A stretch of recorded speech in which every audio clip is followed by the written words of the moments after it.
And I will introduce you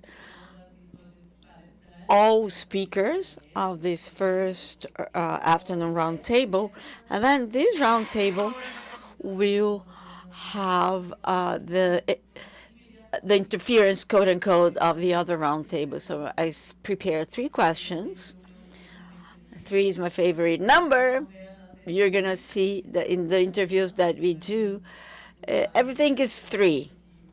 So about all the speakers present here, Monica and Oswaldo are going to be interviewed as well, and you're going to find these materials in our Instagram page. And you're going to always see the 3 questions coming up.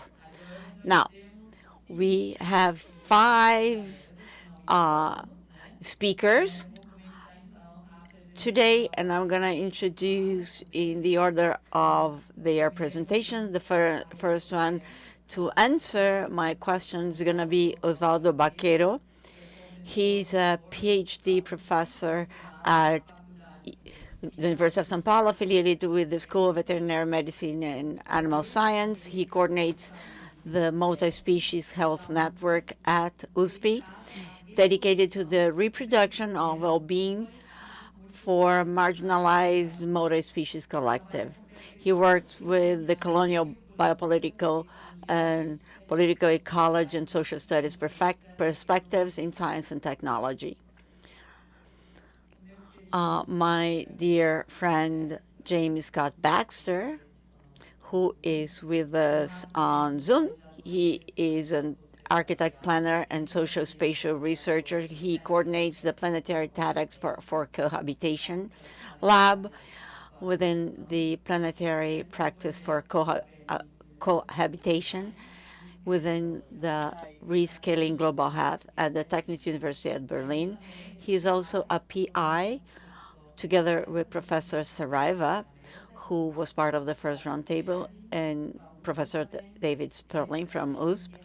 He's a PI of the Planetability Project, ProBrawl project, and he's also an associate researcher at a research center called Refiguration of Spaces in Berlin. He works at the intersection of design and science, and Jamie uses critical creative methods to research about, for, and with design as planning.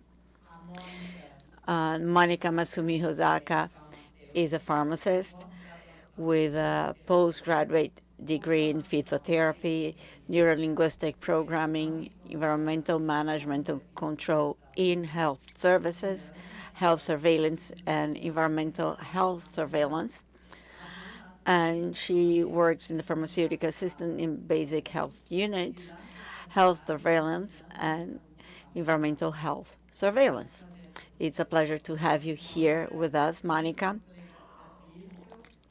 And your colleague Patrício, he's going to come a little bit later because they've just launched an important document today, and he's still coming from work. Patrício Gomes Moreira is a geographer, specialist in environment and sustainability, and together with Monica, he currently coordinates, they are coordinators of the program called Green and Health Environment Programs, the PAVS. PAVS. We're going to get to know this program better today of the Municipal Health Department of São Paulo.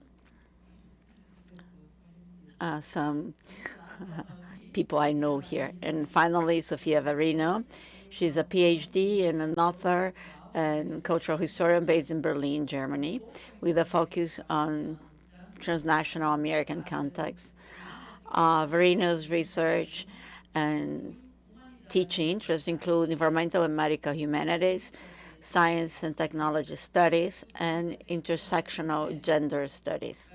Varino is the co-author of Aquatopia, Climate Interventions, and the co-editor of a special issue of the Summa Techniques on Data Matters, Undoing Data and Gender in the Life Sciences.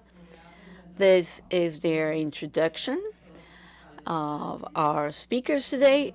And now, without further delay, I'm going to get into the question. My first question here that I've prepared. It was actually a part of a conversation beforehand because we met yesterday.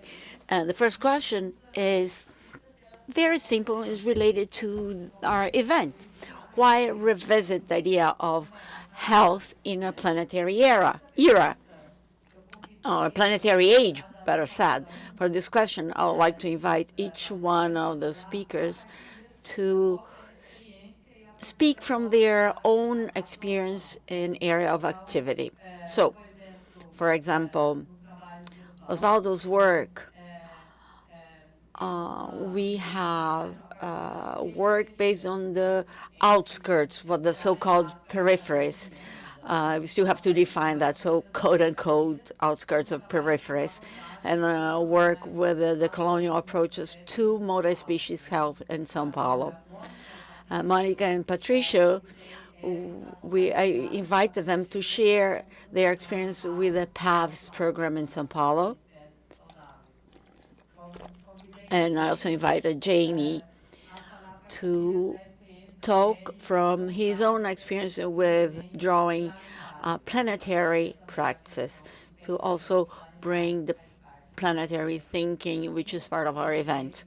And I invited Sofia to talk about her questioning about the ableism and speciesism, how these concepts or categories influence models and practice of planetary health or care.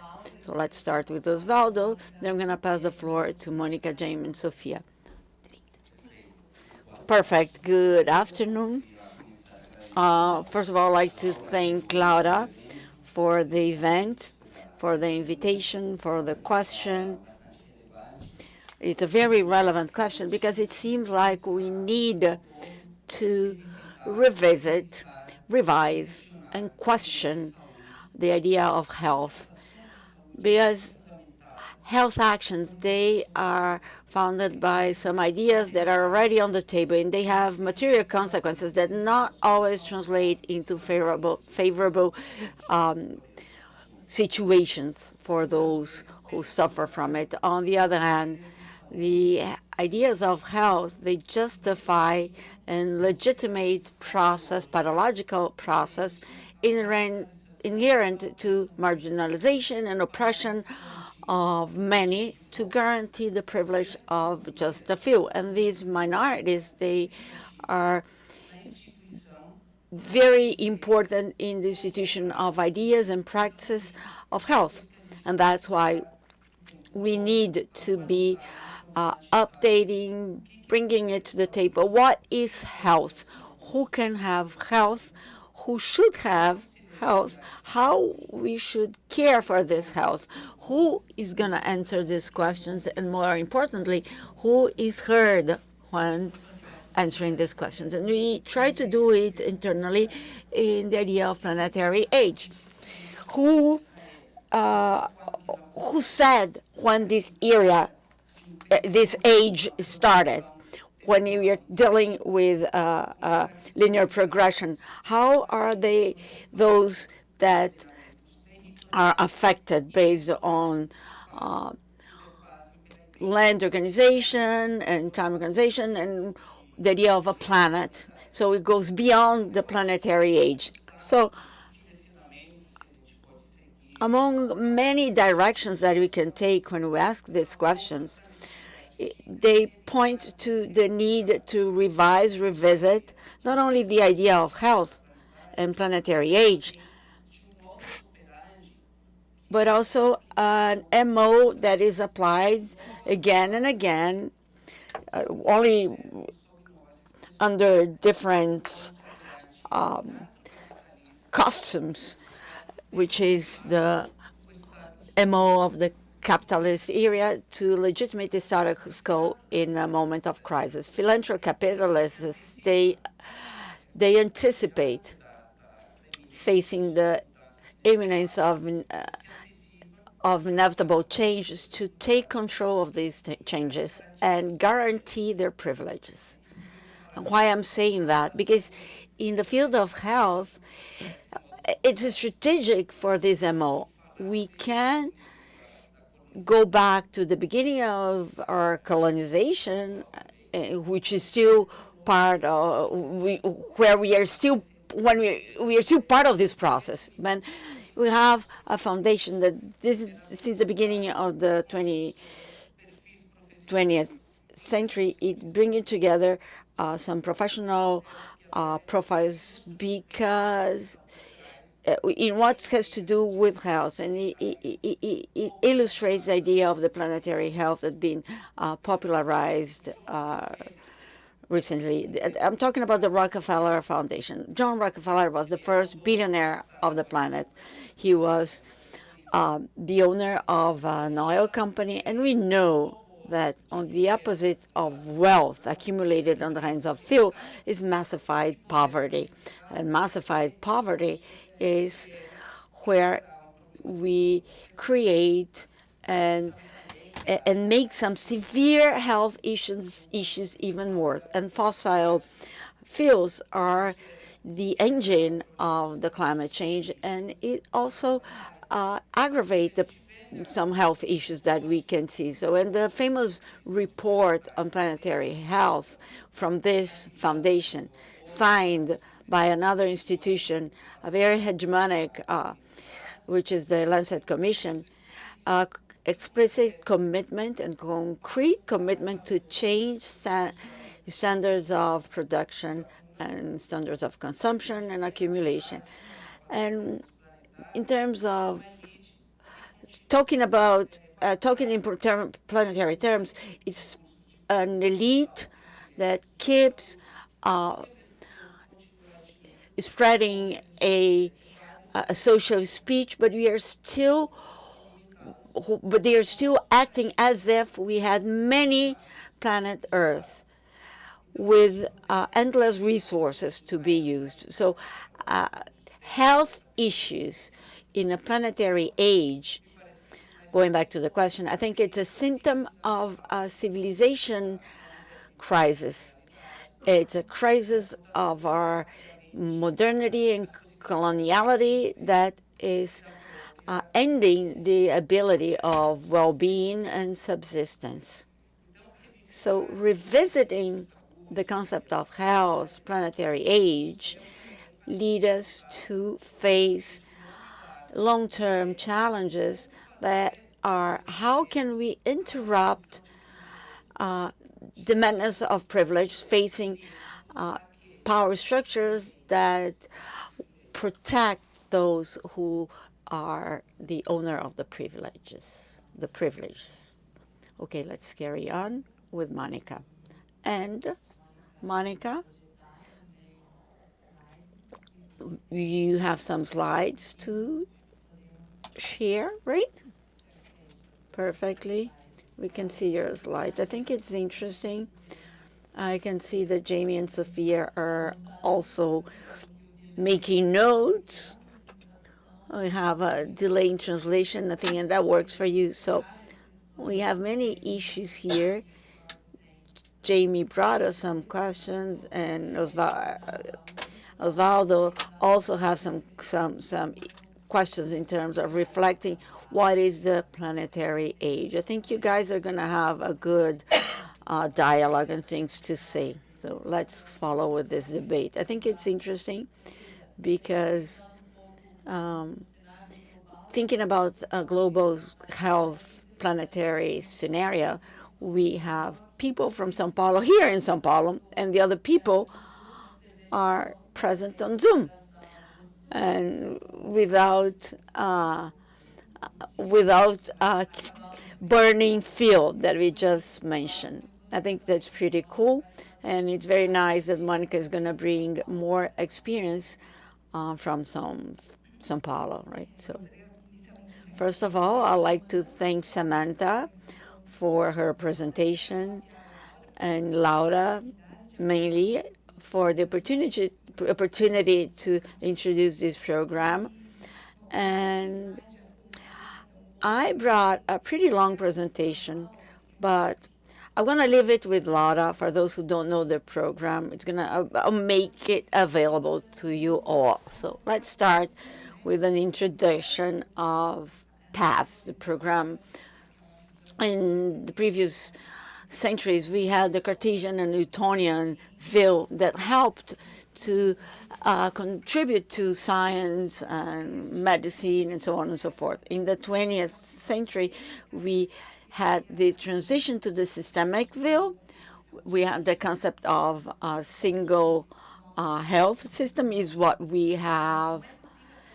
We cannot have a human health without a minimum balance between the environmental system and animal system, and PAVS is a practical example of how to apply this work and these actions. Just to give you an idea, that's our symbol, this bird, us, community agents that go to people's households and to visit them and talk to them. So that's the symbol of this bird. So it was born within the Secretary of Health. It started as a project in the Secretary of Green, and then the Secretariat of Health brought it as a program. Since 2008, we are there working in this proposal, which is the main objective, and incorporate the actions to promote health, taking into account the social determinants that have a lot to do with the planetary health. There is a slide here, but anyway, it's not there. But it incorporates this view that for the human health, we need to consider social issues, living abilities. We need to incorporate everything in health. So here in the city of São Paulo, we have 479 basic health units, and PAVS is present in 340 units with at least one agent for environmental promotion. Working with these issues, we have 2 coordinators, 6 managers, and 40 local managers who support these agents. So we are part of the PAN Clima. It's a way to acknowledge and recognize the program in Action 34, which is the expansion of the program to all municipal, all basic health units in the city. We are also part of the environmental plan. Here I brought you some statistics, which is the perception of those who are part of the environmental work. We are in 18%, and those are the items that are part in the PMEA. We have the support of the Secretariat of Green, I mean environmental, that's how it's called. We have, we do some training in how to have urban harvest, urban plants, and we cannot see the city and provide guidelines. We need to understand about the territory. So the demand comes from the territory. And the SDGs from the Global Compact, since 2023, we realized we had to work the sustainable development goals. So it was important to add the SDG, and everything's connected. All our actions are connected to a specific SDG.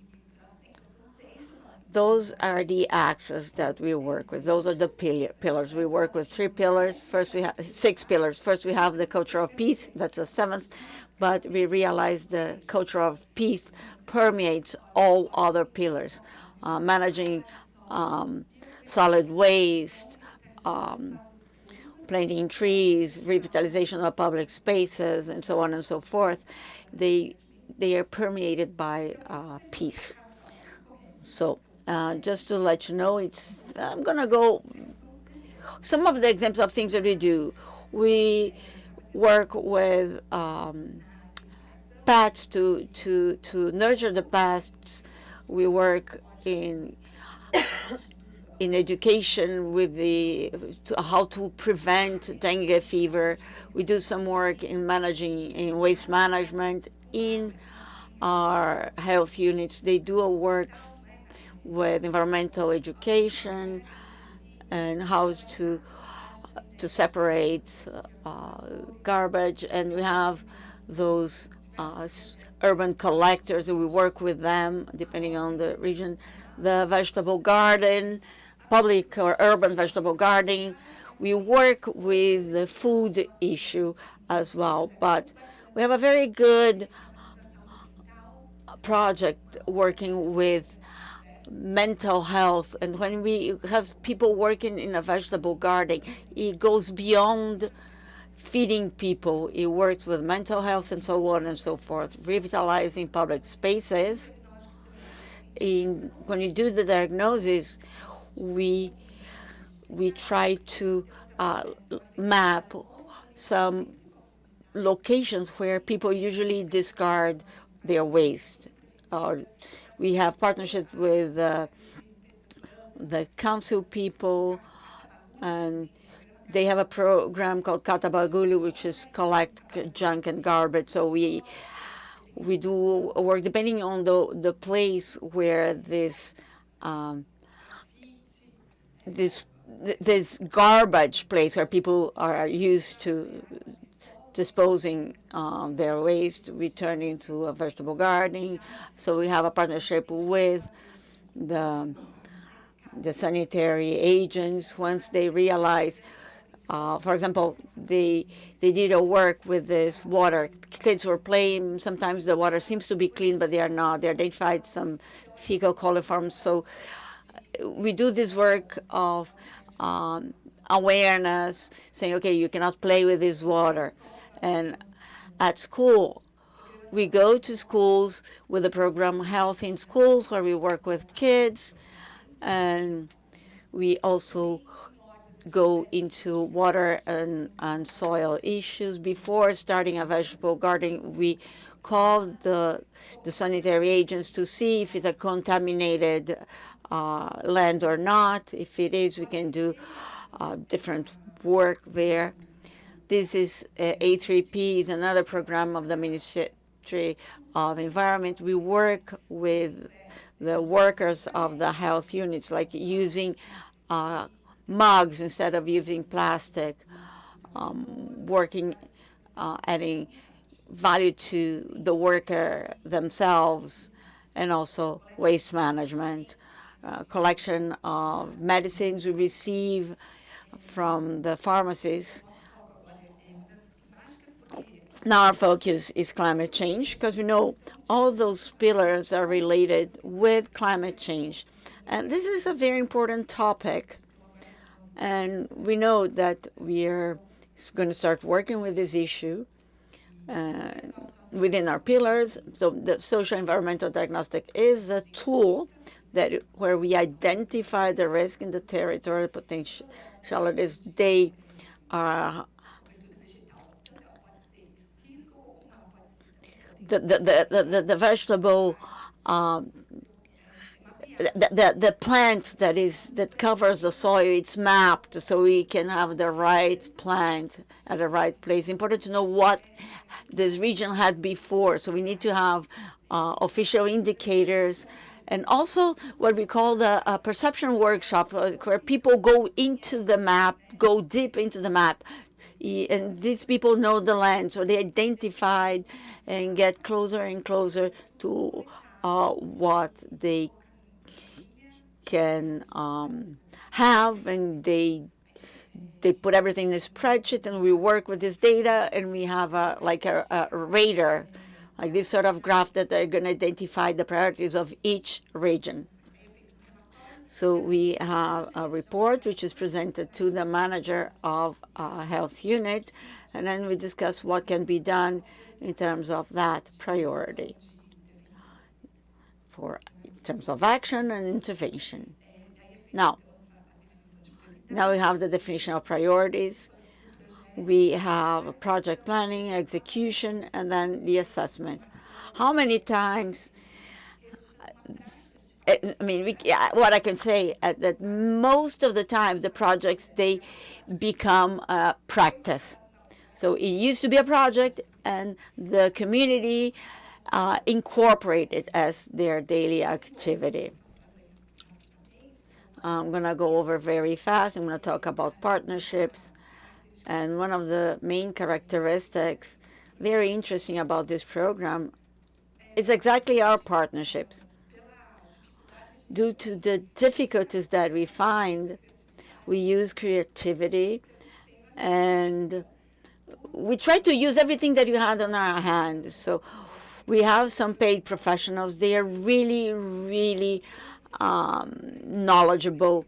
Of course, they manage to do a lot of work in this land with very, very little. So we, together with working with partnerships, here we have the municipal area. We have partnerships with the Secretary of Green, which is the environmental secretariat of the city of São Paulo. We have some cooperation published in the official news. We have a great support from them for PAVS. We have partnerships with, we had a presentation from environmental racism, Seclima, which is climate change. We are waiting, we are expecting actually, but all the data are going to be made available in a platform. It's called GeoSampa. So everybody will have the opportunity, if you are interested, of course, to check the data.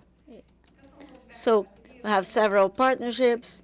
Last time we had a partnership with the civil defense to help identifying risk. So locally, they took us to some of the communities. It was very interesting, the vegetable gardening, urban cleaning, everybody working together. So it was pretty good. The Secretariat of Education, we have some figures here. We present that when we did our final report and our planning as well. So we work, we have partnerships with universities. It's very important to be there because everything is part of a movement. We need to update everything. Planetary health is very important to us. This knowledge to our professionals are very important to us as well. So we need to share this knowledge, and that's why it's important to have the partnership with university. Then we have international recognition. We won an award in the Netherlands. And basically that's it. Thank you for your attention. Thank you, Monica. Awesome. Fantastic. It's important to mention that PAVS is being a pioneer in this country. It's the only program like that that's been implemented. And we're going to have many, many more. And it's a very interesting example to the response of many of the things that we have been discussing throughout our first roundtable. Marisol asked our speakers that, and we followed the result of a report, what they have published about the disintegration of knowledge between the Secretariat of Health, Sustainable Secretary of the Environment, and you are working in practice. And you managed to start this dialogue among these governmental agencies. So it's very important to bring this initiative to the university. And now I realize that Jamie, not only the Secretary of Health and the Environment, it's important to have that this program dialogue with urban planning. So I'm sure that, Jamie, you have a lot to say. You have reflections, you have things to share, and I will repeat that. Please, you are our guest to react and comment. If you want to ask questions, you're really welcome. But I already have some provocations for Jamie and Sofia. And just to remind you that the initial question was, why revisiting the idea of health in a planetary age? So I'd like to invite Jamie to talk about his own experiences, academic, and also his practical experience in cohabitation in a project that we have together, which is called PAVS Design. To design with the planet. Okay. Yes. Wonderful. Thank you, Laura, for inviting me. I can also hear myself. That's wonderful. It's a little echo. And thank you, my colleagues, Monica, for your wonderful presentation and inspiring work that you're doing. This was, wonderful to see. And Oswaldo, thank you for highlighting the sort of social justice dimension here in your first points. So, yeah, I'll try and kind of come to a reflection on what it means for a designer to be working in this field. I'll try and get there maybe eventually.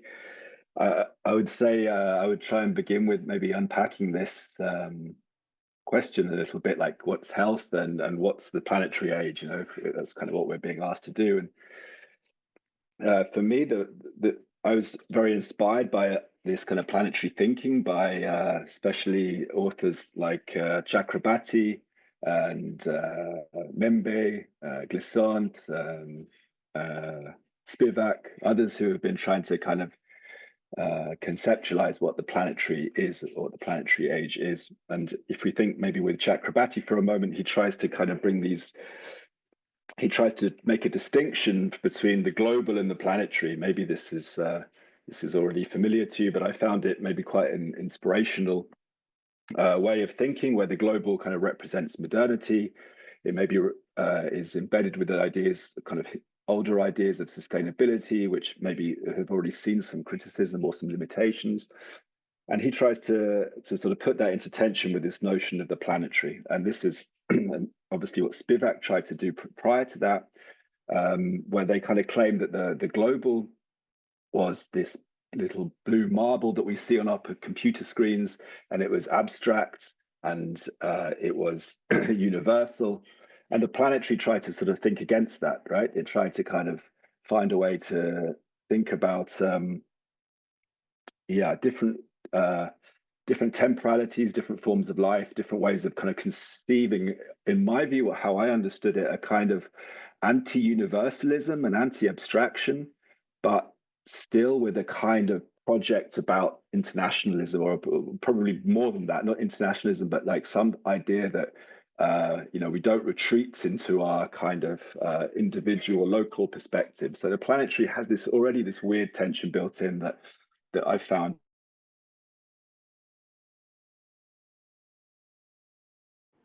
Bravo.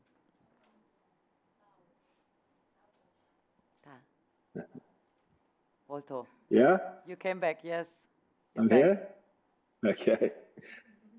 So I'm not sure where I dropped out, but I was talking about what was inspiring about Chakrabarti's work and what he tries to do. What his claim is that, to try and understand the sort of problems that we face today, to do with the climate crisis, to do with political crises, and we have to accept that this was written, 2 or 3, 4 years ago. Obviously the crisis have kind of unfolded even more in the recent weeks, and they continue to kind of, unfold. So I don't know. This is already interesting as well. Like, how do we kind of conceptualize, analyze, kind of deal with these even more contemporary crises, and how does the planetary react to that? But maybe that's for another discussion. But what Chakrabarti does that I found fascinating is he tries to sort of say, okay, well, we've got these two times. I mean, Chakrabarti is a historian, right? And he tries to say, well, we've got this kind of modern global temporality, which is about human history, and then we've got this planetary age, this planetary temporality, which is about geological forces, climatic kind of conditions. It's not about the human, it's about a much longer temporality. And somehow what we have to do is we have to try and hold these two things in tension and together in order to sort of understand and act in relation to the problems that we face today. So what Chakrabarti does and what Membe does, Membe argues more for a different type of politics in this planetary age, one that has what he calls a planetary politics, maybe against the nation state. I think this has become even harder to imagine in recent weeks, but that's the claim and that's the kind of ambition. But what they do is they also bring through this sort of the recognition, this intrusion of the planetary, a bit like the intrusion of Gaia, is this idea, this recognition that the planet is alive, right? It's constituted through species, multiple non-human and human interactions and forces.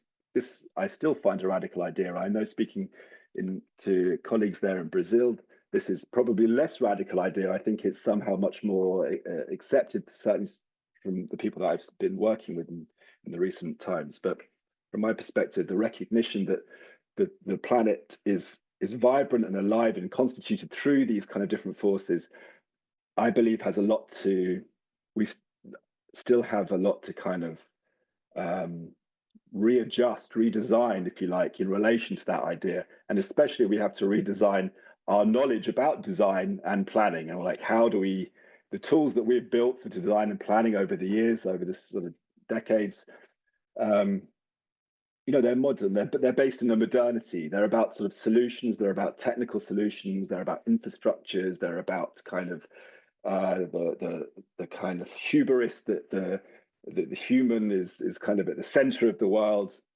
and that we can solve all our challenges through science and technology. But what we recognize through this planetary crisis, through this planetary age, through this new kind of recognition that we talked about earlier, is that we need a different type of knowledge, and we need different tools, and that's relevant, I think, for design and planning. So that's kind of one of the challenges and one of the kind of areas that I like to try and work within. But let's kind of come back to this idea of health. So we recognize, and obviously this is clear in the planetary health debate, that we have to think about the health of the humans in relation to the health of the planet. But we can also sort of push that a bit harder, and we can think about, well, it's not just the health of the planet, because we want to try and avoid this abstraction. We want to try and avoid reverting back to this thing being an object. We have to try and tackle it in its complexity, right? So what we've been working with, and I think this will resonate with Oswaldo's work and maybe some of the other panelists, is this term of multi-species health, which is about trying to think about the health of the different species and how these things interrelate and interact. So it's not just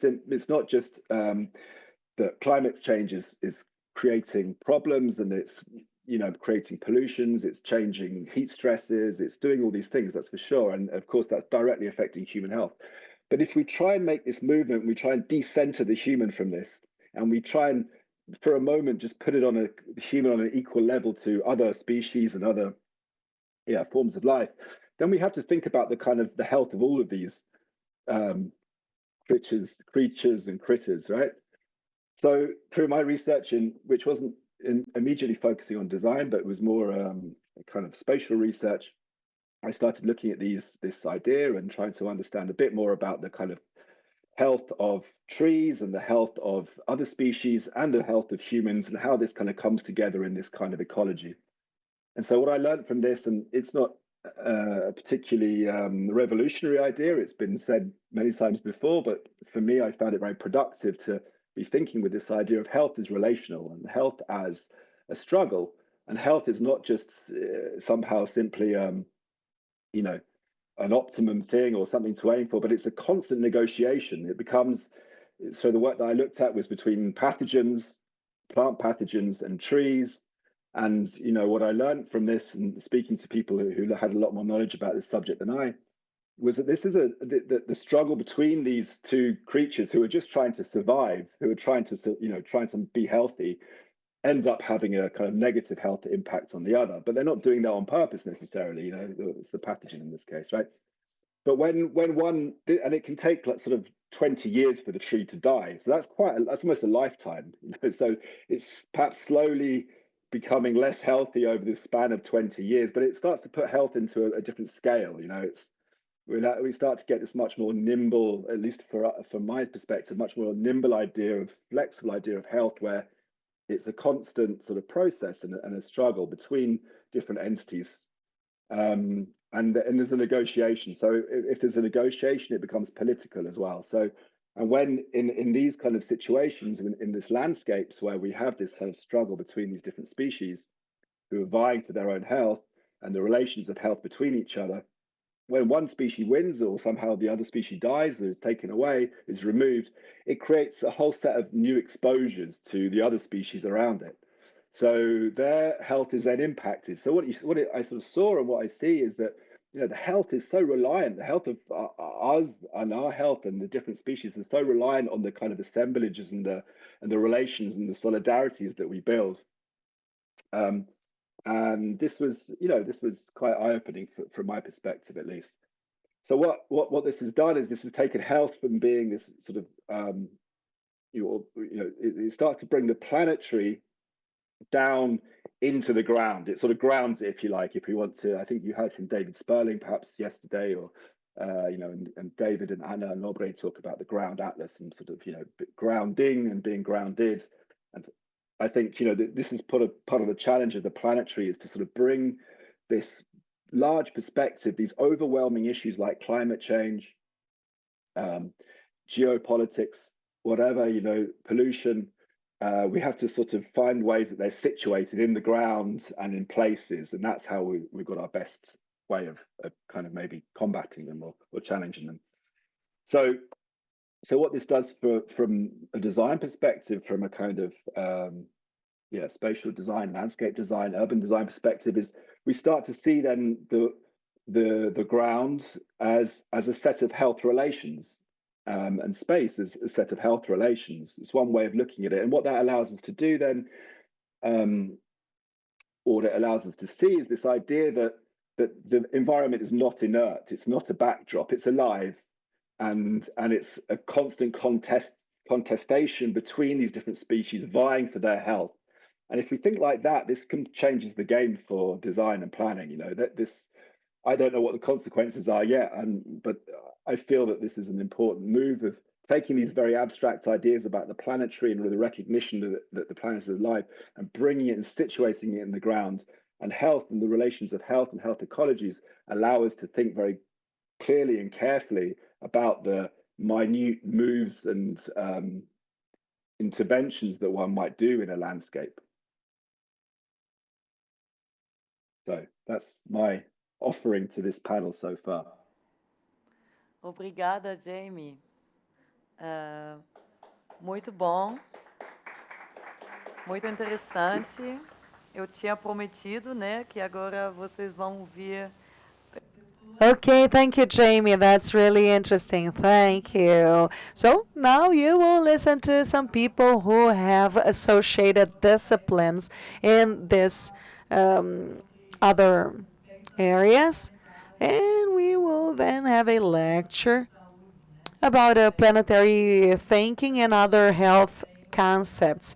I find it interesting that Jamie also reacted about the provocation of Oswaldo about what is the planetary era, who defined it, and who started it, and brought the reflection of Chakrabarti, saying that the planetary era is not defined by the humans. It is a very different concept when you look at the Coseno, because it's defined by geologic, geophysical forces and not human forces that influence our planet, our health care systems, and whatnot. You already replied to my second question, James, because later I wanted to understand what Why would a designer work with health concepts? But I know that we will be able to dig deeper in this subject a little further so you can illustrate a little more on your research during the next questions. Now, I'll invite Sofia to the floor so she can speak of her research in the artistic field.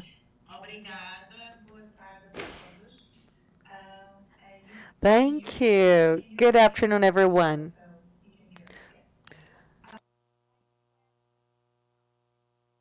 I wish I could be there in person, but I guess we are saving combustibles. We are saving fuel, so that's a plus. Yes, I've been listening to all the panelists so far, and I'm so interested in so many of the things you've mentioned. So my first observation or question is actually to Oswaldo, and I wish I could be there with you and ask you more questions in person. But so I know that you work in the field of animal health and you have that expertise. So I was wondering, in terms of interspecies health, of the social disparities that you mentioned, how can we confront these on a very practical, concrete matter in our real lives and in our work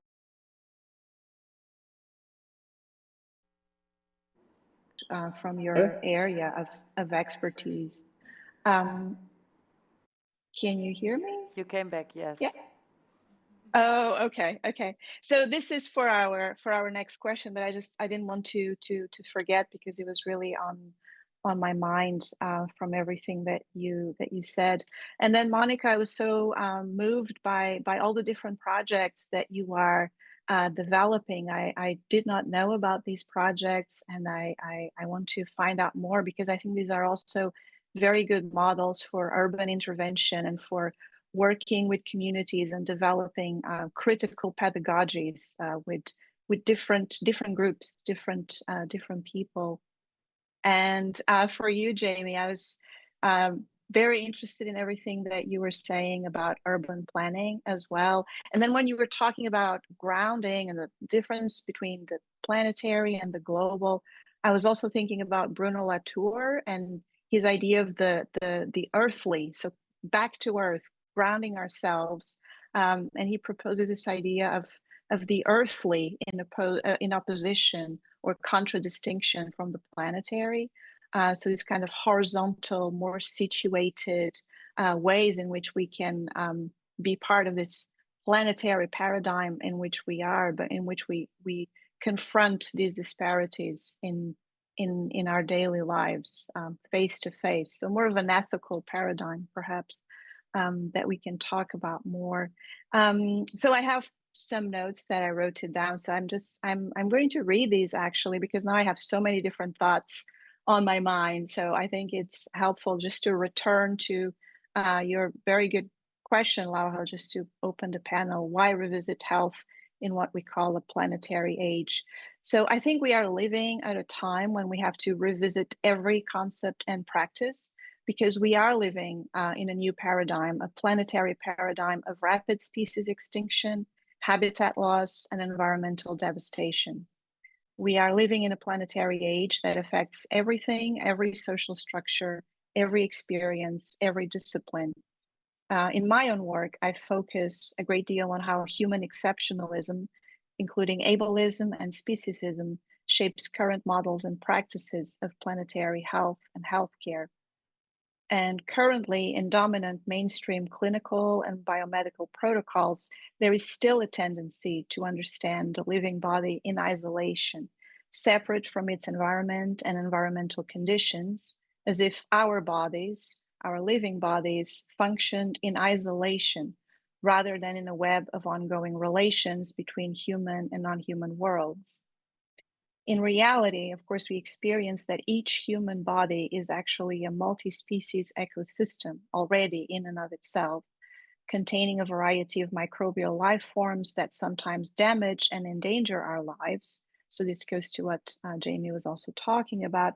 But for the most part, sustain and support our lives or are completely innocuous. And we live in an interspecies relational paradigm. We depend and rely on non-human species for our survival and well-being. And again, we experience this in our daily lives every day. The more aware of this we are, the more we can let go of human exceptionalism, along with the ableism and speciesism it perpetuates. Normative expectations of what a body is and what a body can do create living conditions and infrastructures that are harmful to most life forms, as we are witnessing, especially today. And in particular, marginalized ones, while protecting the lives of those who have more socioeconomic privilege. So again, this goes back to some of the ideas that Oswaldo mentioned already.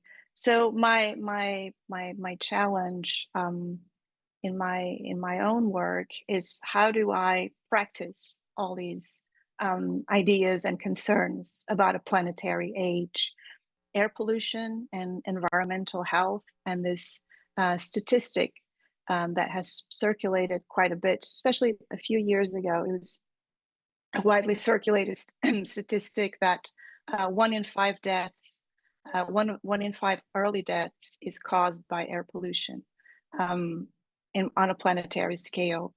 So this was one of the reasons why David Buckle committed self-immolation, to protest this fact and how incredibly difficult it is to dismantle the power structures that sustain the conditions for this to continue to be the reality we live in. And another thing that I do and have been doing since 2010 is environmental performance. And environmental performance with a group of people, with a theater company, Harmattan Theater. And what we do is we arrive in cities that are near bodies of water, so they're vulnerable, especially vulnerable to rising water levels and climate change. And we perform with the space that we encounter, and we perform with the interspecies ecosystems that we find. And so this has been a way for us to have different kinds of conversations with different publics, and also to have a different kind of experience of the lived environment, because through performance, time slows down and we just are forced to pay more attention to the lived material conditions of our lives. So these are a couple of things that I've been doing lately, that I've been working on, but I would love to find out more how we are all trying to confront these disparities and these very difficult social conditions in a planetary age. Obrigada, Sofia. Muito bom. Thank you, Sofia. This was great. Jamie and Sofia, I just told Monica and Oswaldo that I will once again take over the next 2 questions. I had one. I will summarize the questions that I had to you, but I think you already started to reply it. Sofia already started to reply it with the question she asked Oswaldo now. And I had another one. Just give me a second so I can find it. I have another question for Jamie and Monica.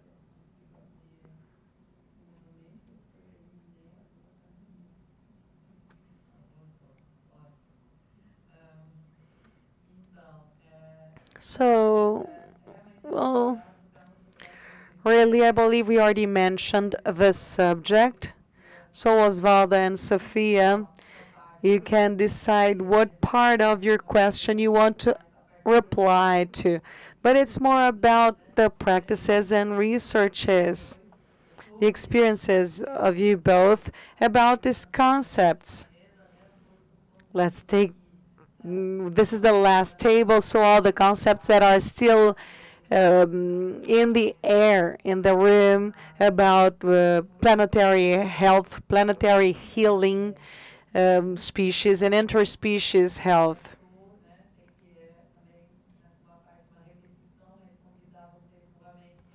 So I know we're repeating this a little bit, but I would like to invite you to share what definitions you've been working on and why do you choose these and not the others. And what are the pragmatic practices that result from these definitions for the works and for your actions? The second question is to Monica and Jamie as well. It's a little more about the risks in urban experimenting in healthcare and the environment. During my conversations with Monica previous to this table, mediated by Samantha, without her we wouldn't be able to be in touch, we already discussed on some of the challenges that PAVS is facing. So I would like to hear from Monica because she has a unique perspective, so she can discuss with us some of her experiences precisely on the risks and the challenges. Sorry, my Portuguese is somewhat limited, but I'd like to further understand what are the experiments with the health and the environment and why sometimes they're flawed and they have issues and conflict. That's for Monica specifically. So I would love to hear from Jamie too, not only Monica. Jamie suggested that I should provoke him to reply why a designer and a number of urban planner is working with healthcare, health concepts now. Well, maybe he started a reply, but he might want to continue the reply. So these are my last questions, and then we will open the mic to the auditory and to the online attendees. So please, you can reply. The first was for Sofia and Oswaldo, and then we will move on to Monica and Jamie. Is that okay? Ver a saúde multiespécie. I like to work in a praxis. So when that means using the knowledge of the pathological effects of marginalization to guide actions, and at the same time build knowledge stemming from actions that may interrupt marginalization with alternatives that are aiming at the well-being. So I'll speak of what Sofia mentioned so we get off from the theoretic field. We have different battlefields, different types of action. Some of them are assistentialists. So, for instance, taking actions to the favela neighborhoods. So we can try to get material improvement. We can try to take healthcare services. We have a public hospital, a veterinary hospital here at the university. The healthcare secretariat has a reproductive control of dogs and cats. And in a partnership with the University of São Paulo, we have campaigns of reproductive control. And they're aimed, or they will be performed specifically in the favela. So they have an assistentialist side to it. We have also a partnership with the Butantan Institute that has everything to do with the veterinary. But we don't stay only in assistentialism because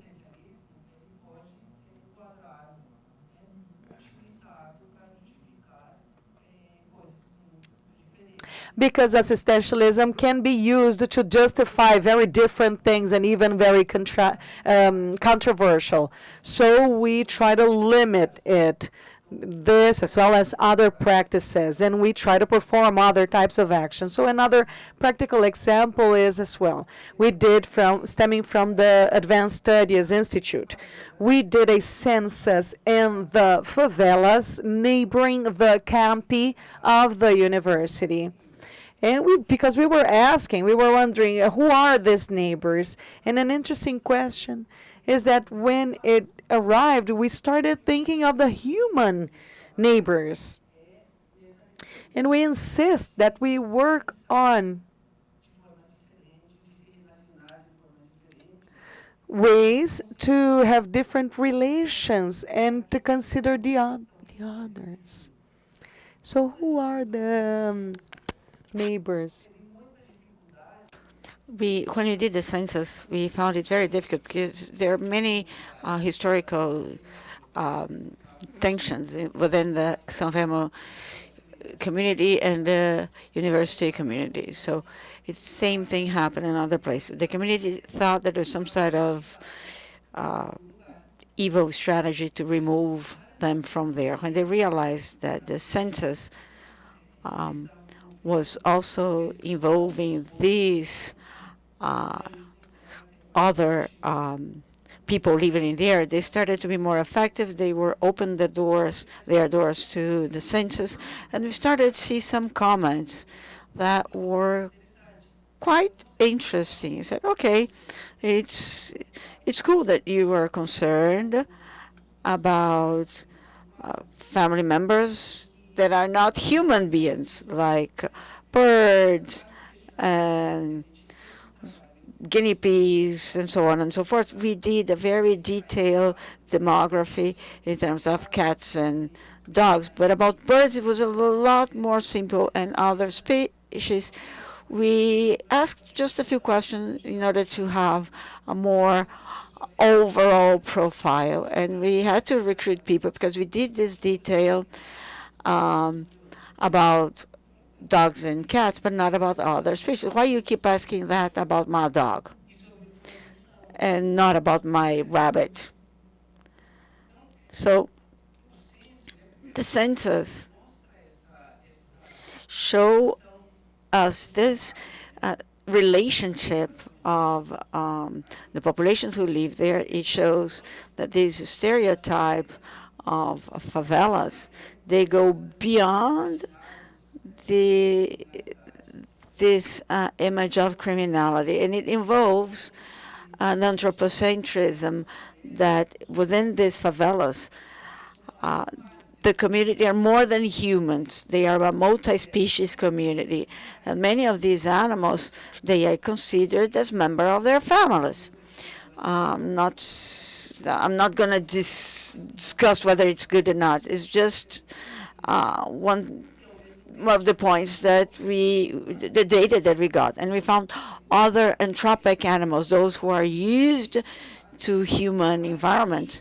We found different types of animal living in areas that, depending on the perspective, for example, our colleagues who are not from here, they cannot imagine that a metropolis like São Paulo have like those big the bluebirds, macaws and toucanos. We have snakes, toucans and snakes and scorpions. They can be lethal, and they are part of the statistics of our health system. Another practical examples. I mean, not the macaws are not lethal, but you can find them in this area. We had some work with the San Remo community during the pandemic, and one of our partners said, okay, people are angry because they keep saying how we should protect against the virus. They were talking about the favelas, but nobody never came here to visit us. They don't know how it works, and they are talking about our reality without knowing. They don't listen what we have to say. So we did our research to have this, to document the experiences during the pandemic in areas that are in vulnerable areas within this favela. And we did this work, this collective work, of getting reports and images collected by these people who were living this reality, and us from the university, we did a work that we are more familiar with. And we got organized, we started discussing this until we got to a new version that could be accepted by everyone as a way of stating and reivindicating and calling for public government actions and try to deal with the pandemic, in this case of really being forgotten by the community agencies and forgotten by the government. And then there was this idea of the community agents again when it was put together many, many decades ago. It was a very good idea. And if it's really impressive, this structure of this proposal, but throughout this implementation, it suffered several changes. And what we see today is that community health agents, they are stuck in a performance mentality of reaching goals, and that prevent them to really think about they were doing, that go against what they're really what there was why this function was created. So we do have limitations. They can get engaged in communitary agents, but they lack the economic capacity. And we have different, we start thinking about agencies as only those who are made from official services by older people, by adults. And then we started to create a kids agents. So we bring awareness to the kids. They have different, they can detect different things with these other beings in the place where they live. We learn from the kids. There's another project related called the outskirt health, multi-species health, and we learn from the kids. The kids learn from and the kids learn, and we learn from non-human agents. And then we start to think about actions to the community that the kids agencies are putting together. They organize, they execute, and we support. I think we had many examples. I think if you have more questions about this initiative, I can go over that. But I don't know if you, Laura, if you want to talk a little bit more about some of the definitions of concepts.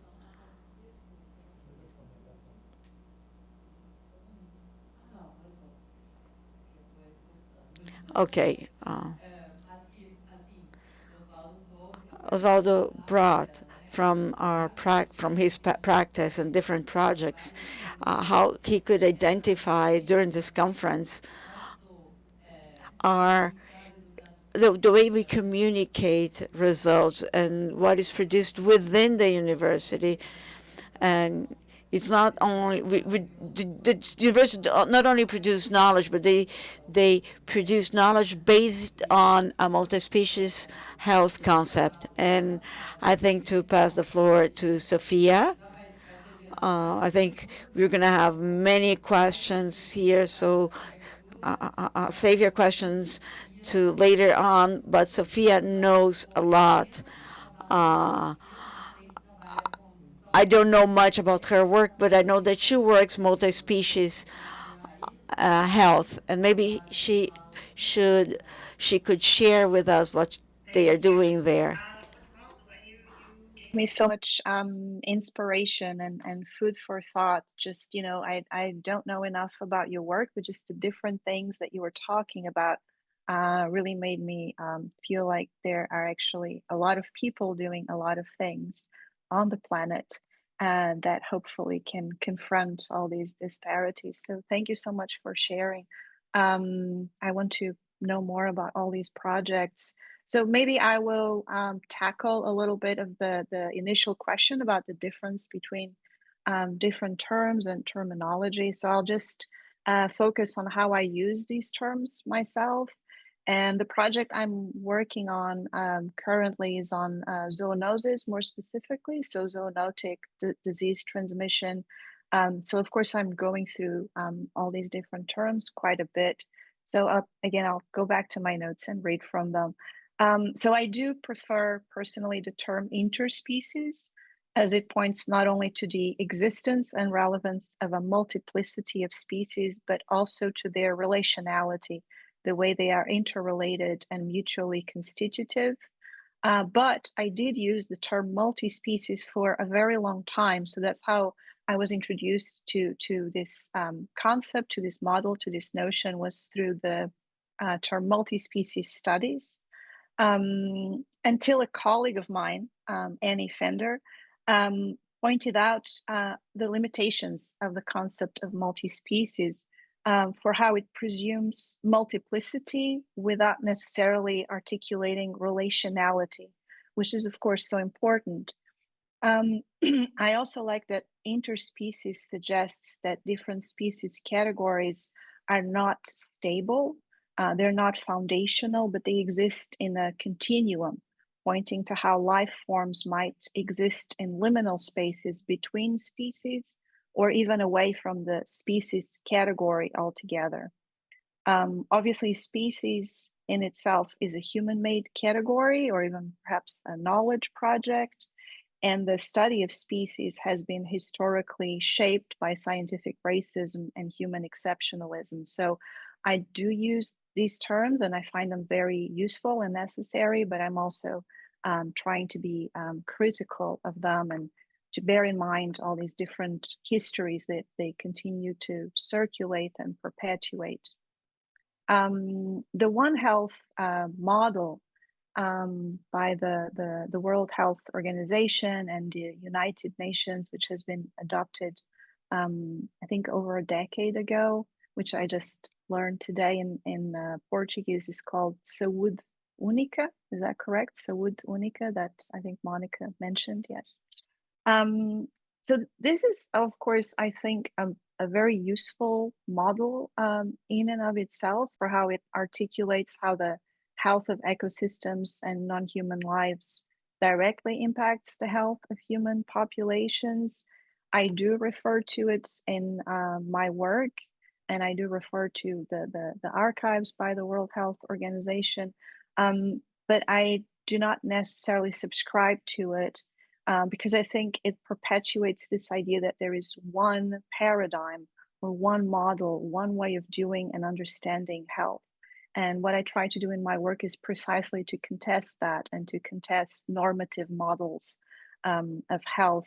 I think that health practices and healthcare are always situated in the specificity of their socioeconomic and biopolitical contexts, as well as disciplinary and epistemic paradigms. So I think it's important to consider the One Health model while, again, being critical of it, what it does and what it cannot do, its limitations and so on.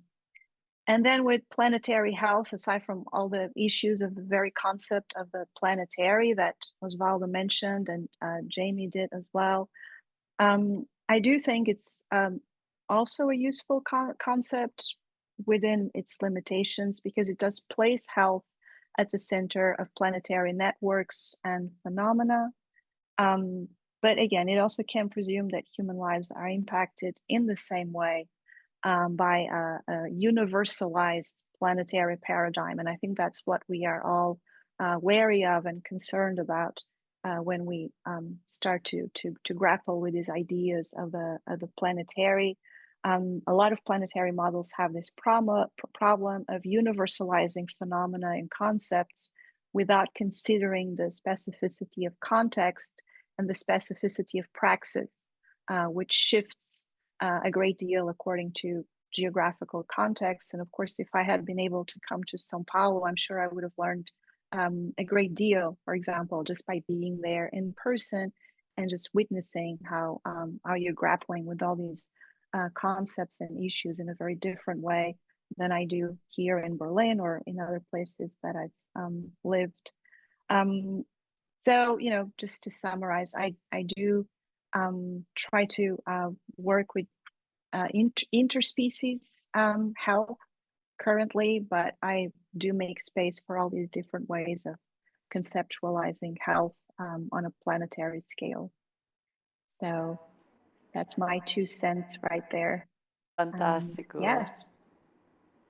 Muito obrigada, Sofia. Pode fazer um comentário. Rapidinho.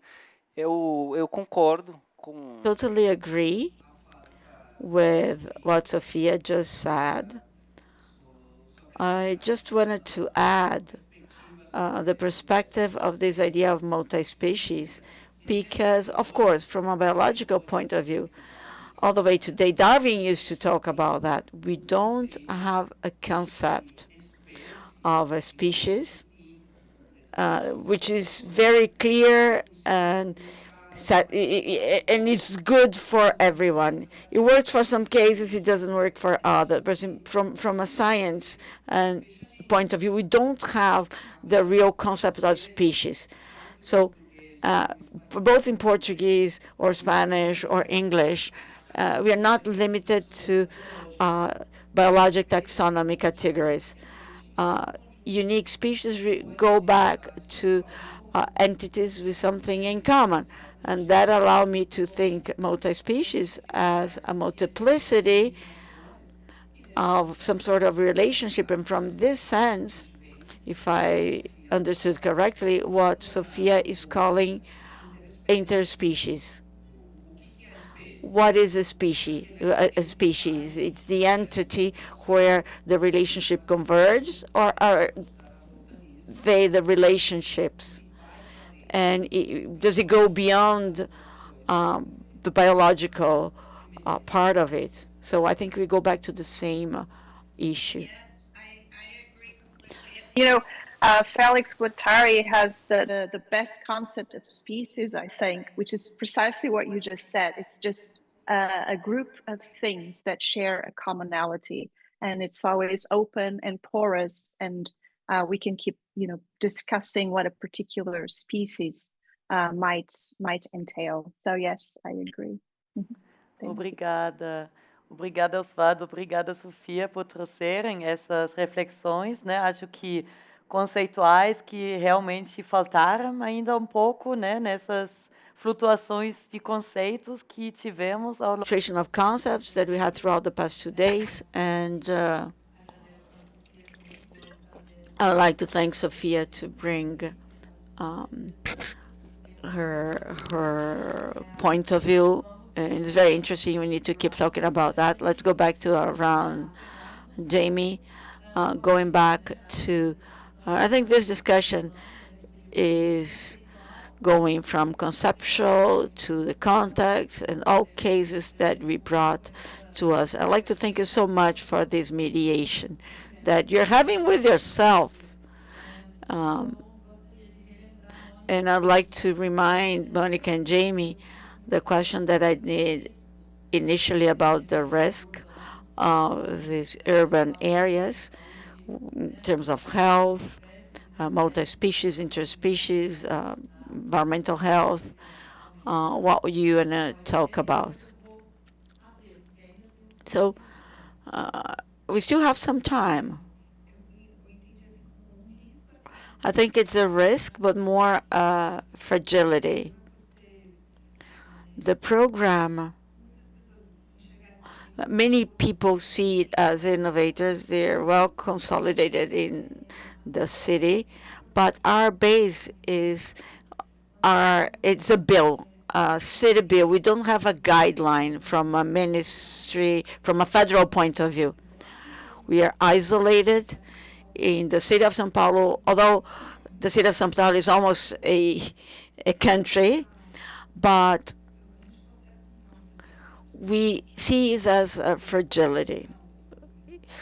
We had the federal support, we wouldn't feel so lonely in terms of public policies and programs.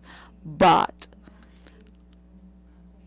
we feel that because we are really consolidated in our city, we have the management council. It's so we have this weakness, but I'm not really concerned about that. And another time is a matter of connection. The proposal that we have about public attention, and it's something that we receive from the community, and we are connected because we are isolated. Our public agent is not a health professional, recognized as a health professional, but I think there is that's why we have such a turnover. When we implement a project, you create this connection. Let me give you an example. Vegetable gardening. And you have the agent, the health agent working there, and he or she lives. And again, we have to retrain a professional, rehire a professional, and they have to get along with the community, and it's a complication. It's not easy. And again, what you said about goals, and we don't work alone, of course.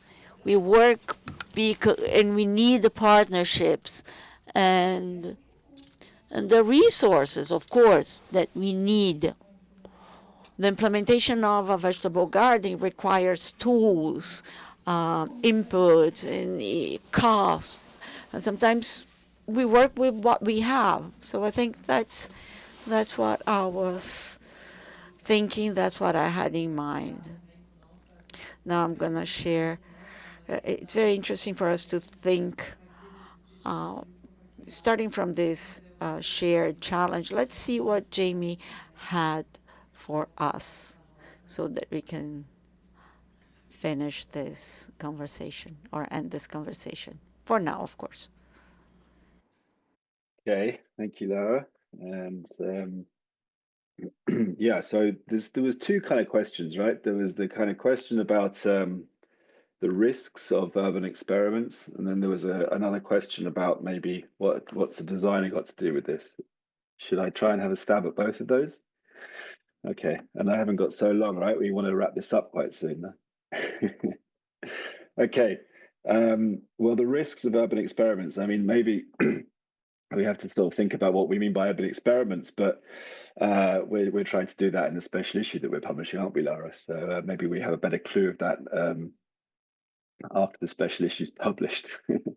But maybe in the meantime, we can probably think about maybe some of the urban experiments you have in mind is things like green infrastructures or nature-based solutions, these kind of more contemporary or somehow recent examples of, where maybe nature is kind of being used to promote, let's say, the health of humans, let's say green infrastructure. Or even in the case of nature-based solutions where nature is being used in certain ways, like maybe, for example, trees to store carbon in order to kind of address the kind of self-made mess that we've got ourselves into in climate change. So, I think if we could compare those examples to perhaps this sort of multi-species health or this interspecies health, or I also quite like, while we're throwing terms around, this kind of idea of ecologies of health, which I think kind of promotes this relational idea and allows us to think of these kind of health relations. Then, and I'm obviously talking from a sort of design or planning perspective here, then perhaps on the one side, the kind of urban, the nature-based solutions and the green infrastructures and these type of kind of modernist projects in this kind of sustainable idiom maybe would sit on, if we go back to Chakrabarty's distinctions, this kind of global side, this kind of modern side there, you know, in which case nature, or let's say more specifically trees, certain plants, certain species are being operationalized in a sort of techno-scientific way in order to mitigate certain problems that we've created, you know. So there's a sort of techno-solutionist sort of mindset within this, which, as I said earlier, we want to try and find ways through or around or, you know, past. And so perhaps then what the ecologies of health perspective offers then, if that could be the alternative, was that it promotes this idea of you know, a patch of green space in the city, not as an infrastructure, but as a kind of set of health relations, as a set of kind of, as a, you know, a vital area of vibrant matters, however you want to kind of conceptualize it. But the point being that there, you know, there's multiple forms of life and they're alive and they're interacting. And we don't have any right, if we want to think ethically, about kind of putting them to work, or, you know, putting them, you know, exploiting their labor somehow for our benefit. You know, what it doesn't, you know, what we have to ask the question, where you know, what is the ethics of that? What rights do we have to do that if we want to sort of really push this multi-species justice idea further, I think, you know. So it's a complex and knotty problem, because on one hand we need to offset our carbon, we need to sort of come up with solutions or ideas to kind of deal with some of the problems that we've encountered, but on the other hand we want to sort of take seriously the agency and the kind of life, the life worlds of these other species. So maybe that highlights the problem, or the kind of, it starts to give us a kind of shape of the problem, or some of the, you know, dimension of this problem. And maybe what one of the risks could be, you know, I would say that, you know, looking through the work that I've been doing in the research that I was touching on earlier, is, you know, we're kind of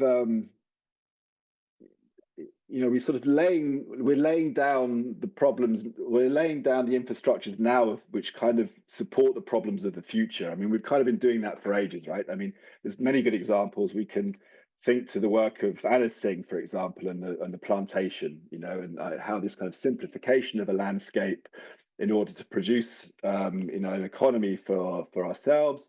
You know, I'm not even going to talk about the kind of colonial kind of histories of those things, but just the simplification of the landscape it results in a feral proliferation of certain diseases. You know, this is the way that she starts to kind of promote these ideas. You know, this large, you know, how she tries to sort of conceptualize a large landscape, her and her colleagues.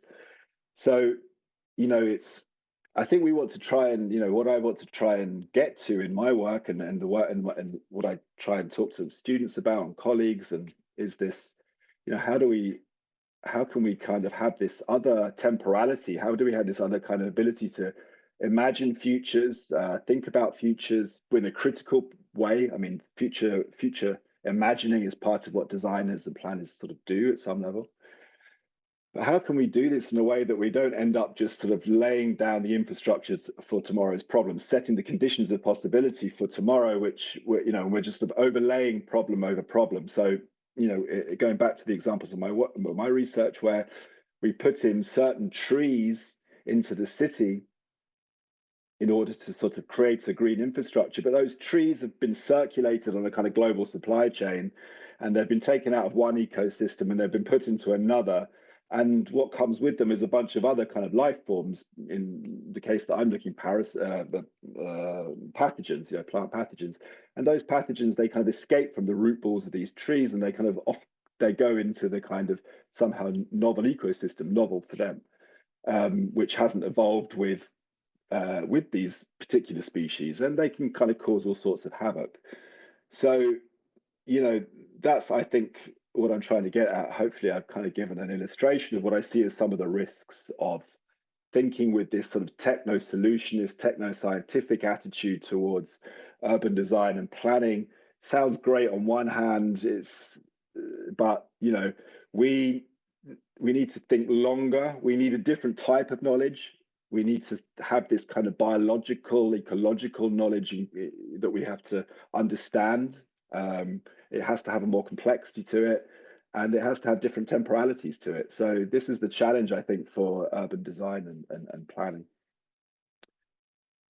I wanted to also talk about one of our other projects, the South Designs project, but I'm not sure if I've got time, Laura, have I?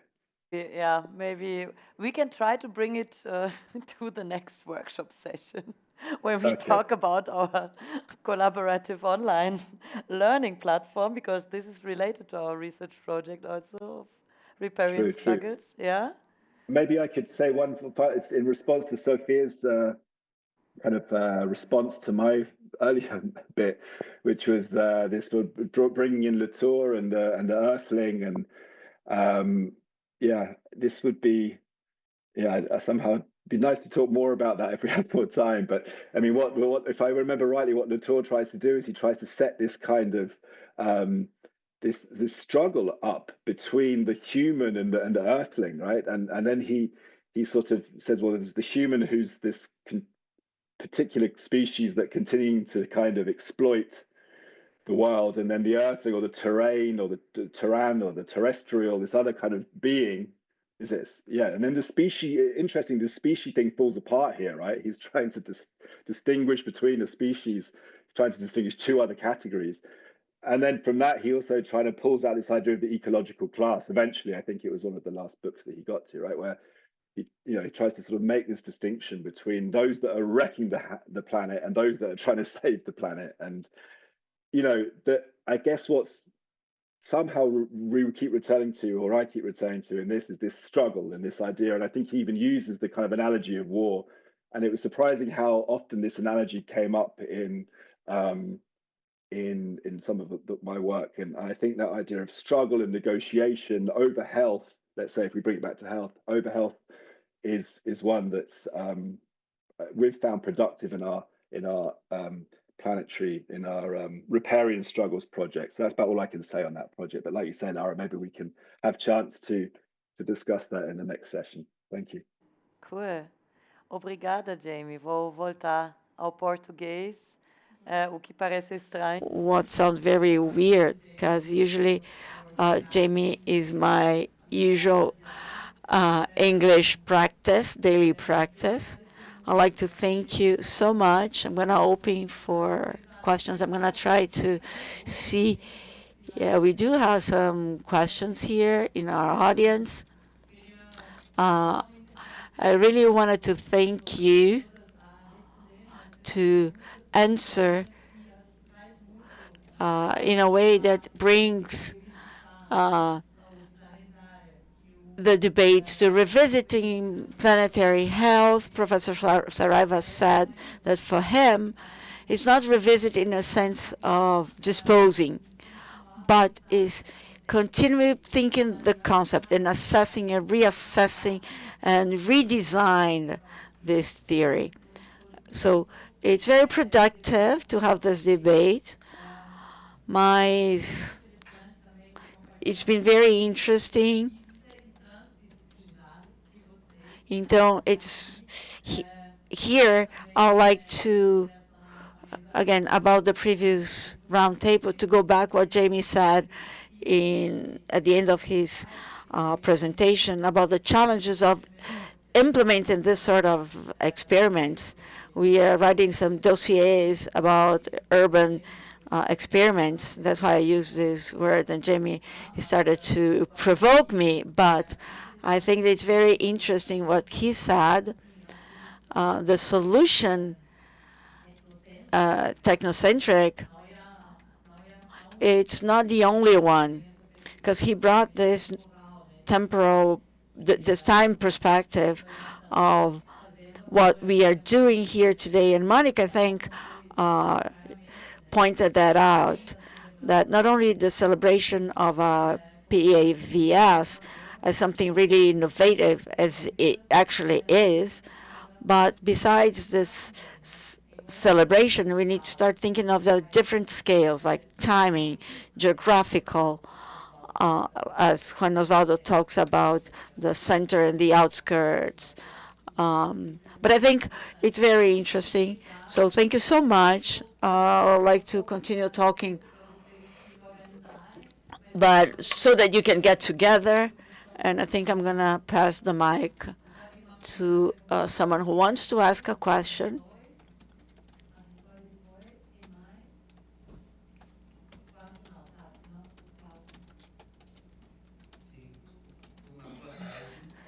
Todos e todos.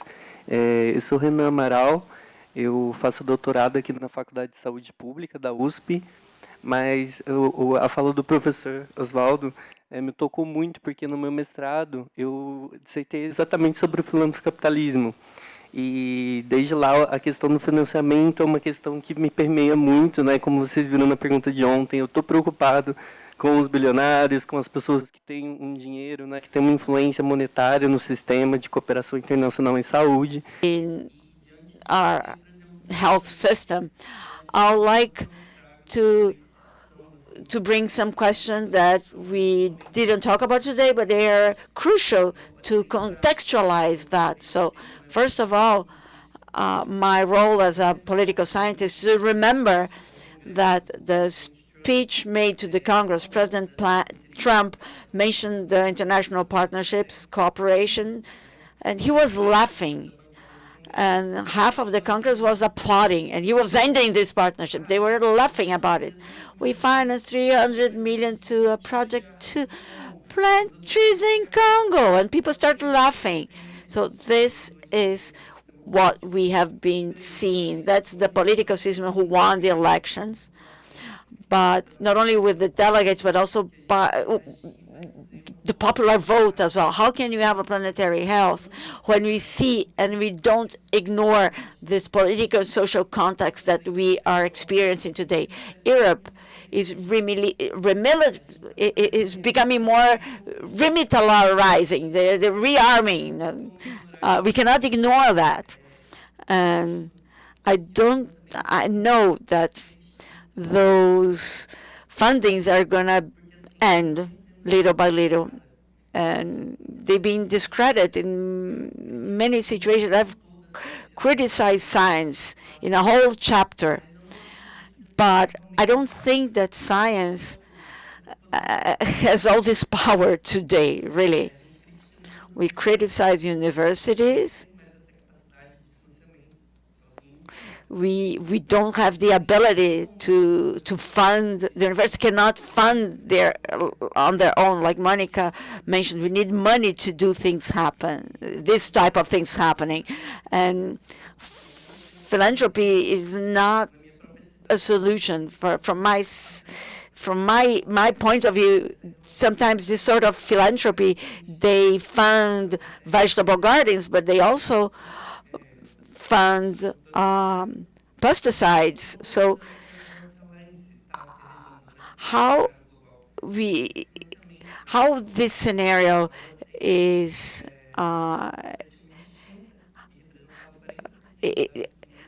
first we had the humanitarian help, and now we are not going to have this humanitarian help anymore. How can we work in planetary health without this assistance, without this funding? And besides, we are being discredited. This fund is being discredited. When you do research with North Americans, more than 60% believe that the U.S. shouldn't help the rest of the world. So we live in a time where that we are being discredited for us who want a planet that is connected, but at the same time, we are being reduced to nations once again. How to foster these holistic interventions following this this political environment that we have right now?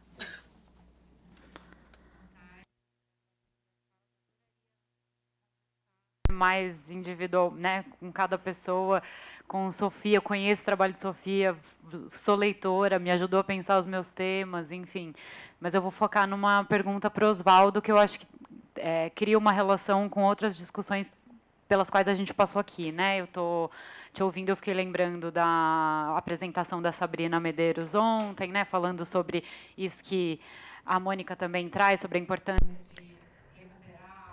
And it is important for us to recover the history of the territories. So I listened to you, Oswaldo, and I thought that the relationships that people develop with other species and other animals, they're also not universal, also not natural. They are historical and cultural. So I was thinking to myself, if maybe in your approach, in your research, you're able to observe traces or some reminiscence of other cosmologies, other cultures. And I ask myself if you would be able, with your methodology, the way you work with communities. I don't know if this is too abstract, if I'm being too abstract. We know that when we speak of reparation and colonization, a part of that is about rebuilding a history that was a story that was completely erased. We know that in the São Paulo's outskirts, there is a population that has black and indigenous origins, and that was completely erased. So precisely with this relation, what are the plants that are meaningful? What animals do they have a relationship with? And how can we, through our research, reveal these stories or these deleted histories? Okay, there's a lot for me to comment. The first thing that comes to my mind is related to this work, but it was not a part of the census itself. Census is about working with quantitative data. But this work, the surveyors were students coming from the outskirts. So they would go and have a word with people. I also had a female student that was born and raised in the San Remo favela, and another student that also comes from the outskirts. And due to her experience, she did her master's with an emphasis in jailed birds. And I worked with Kayawana as a metaphor to understand the social place of the favelas.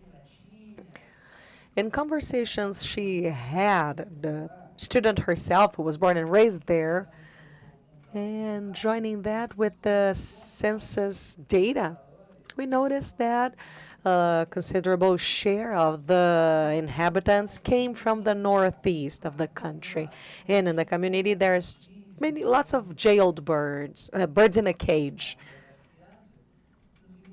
With the help of children, we noticed that lots of people had birds because they were trying to keep a connection with their origin territory. So many migrated with their own birds.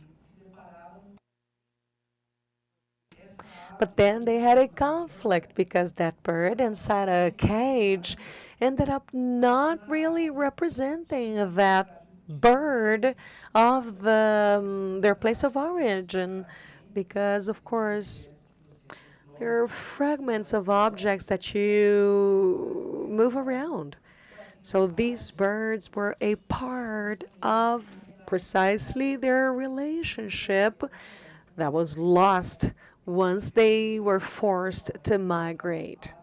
That was lost when this bird had their wings cut and was placed inside a jail, and that generates a series of conflicts. So we can, through this attempts to do historic construction, understand that there are some specific relations that are not always as romantic. For instance, we end up finding history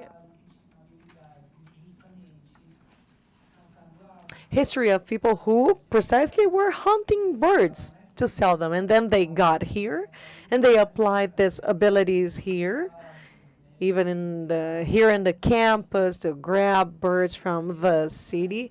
And, this is somewhat what we saw.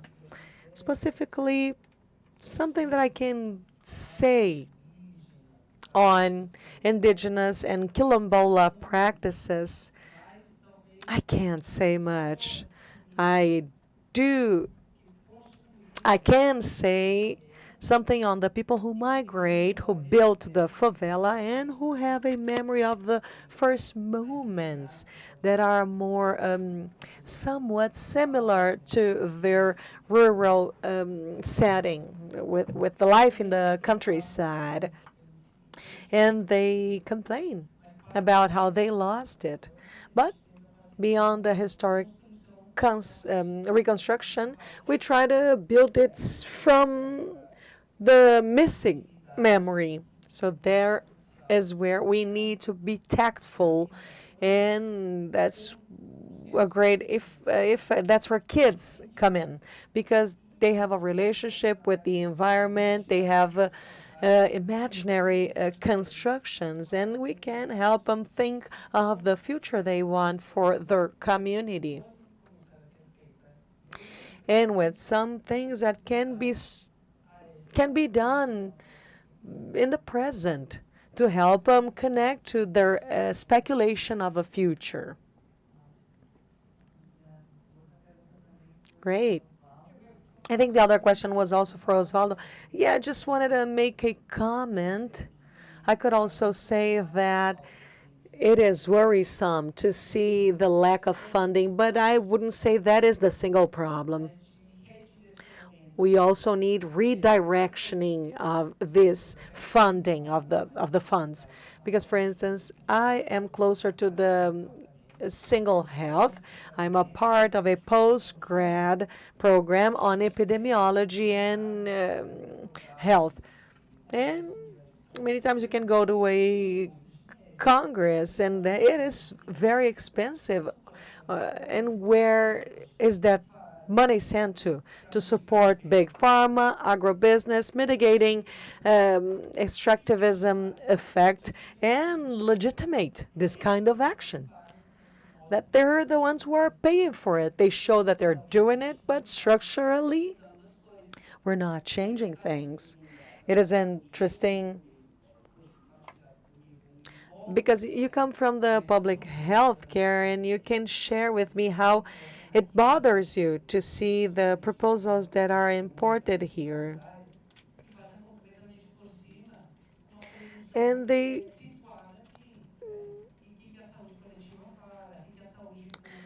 have to do with what the public health care says. What the critical epidemiology in South America say. It is very well built, but it's completely ignored.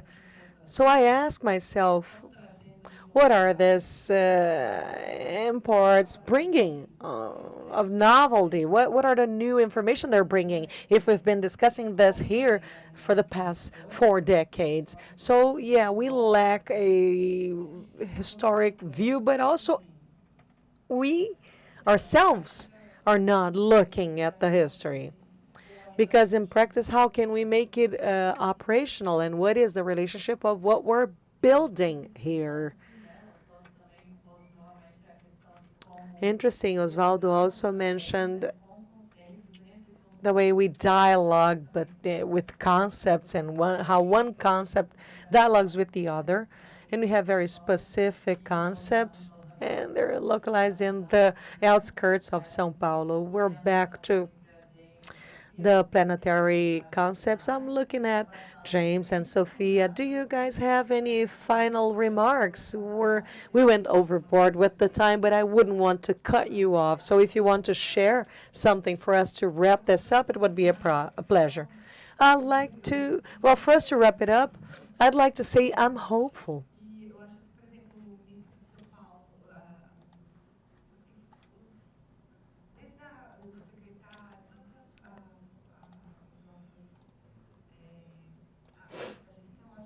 When we speak of São Paulo, the secretariats and the administration supports us greatly, and we feel empowered with this support. So we need to keep hopeful. Well, thank you, Monica. Great. Looking at James and Sophia now. I just wanted to very briefly add that maybe that hopeful note that we can end on.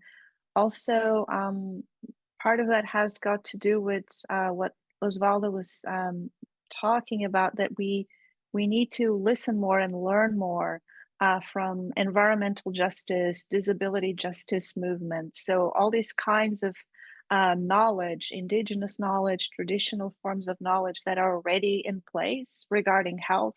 I think there needs to be more learning on the side of One Health or planetary health models. There needs to be more learning about the kinds of regional, local work that is being done on health and that has been historically done on health. So that's a traffic that's missing, I feel like, and it's important that we pay more attention to that. And thank you so much. This was a wonderful event. Thank you, Sophia. Last statement, Jamie? Yeah. Yeah, thank you. I was tempted to dip away from the hopeful and go on to something, but I'm going to stick with the hopeful. But I just wanted to say that this first question that was raised, or at least a comment prior to the question, I thought was excellent and really well placed into this discussion about the planetary, and we have to take on board this contemporary kind of situation, let's call it that for now, to keep on the hopeful note. But yeah, I think it was a great reflection, at least. And as Oswaldo pointed out, maybe within that the funding is important, but maybe there's other problems that are a bit bigger. But what I want to end on is we didn't get a chance to talk about maybe planetary design. And one of the things that we want to talk about in this is planetary solidarity, and often often solidarity and building relations is thrown around as a kind of the solution against some of these kind of political crises. But I'm not, I believe in it. I think it is an important thing. I think we have to think further and harder and find other solutions. But for now, the idea of building solidarity across these planetary sites between, for example, Sao Paulo and Berlin and other pockets and niches and kind of patches, we have to kind of build these planetary relations, and this is where we can build strength and solidarity against some of these forces that were pointed out to us before. Muito obrigada, Jamie. Eu acho que foi todos. So much, Amy. I would like to thank each and single one of you. I believe that this last round shows how this hybrid type of event helps us to think together, to come together. And I hope we manage to stay in touch in this table and with you, participants, every one of you, because this event was considered or was put in place for us to generate new collections, new alliances, solidarity, struggles, and I would like to I would like us all to stay in touch, to thank everyone. I apologize for the delay with this table, but the next activity, and it is an activity, it is a workshop, it offers another tool for us to strengthen, consolidate this kind of exchange that we are performing here in the hybrid level. Right, Christian? So I believe my proposal, I'm looking at Christian, he will facilitate the next workshop, but my proposal is that we should take 5 minutes for a break, because we also want to change the setting in our room so we can better interact as well. So let me wrap this up by thanking you. Thank you so much. Thank you for the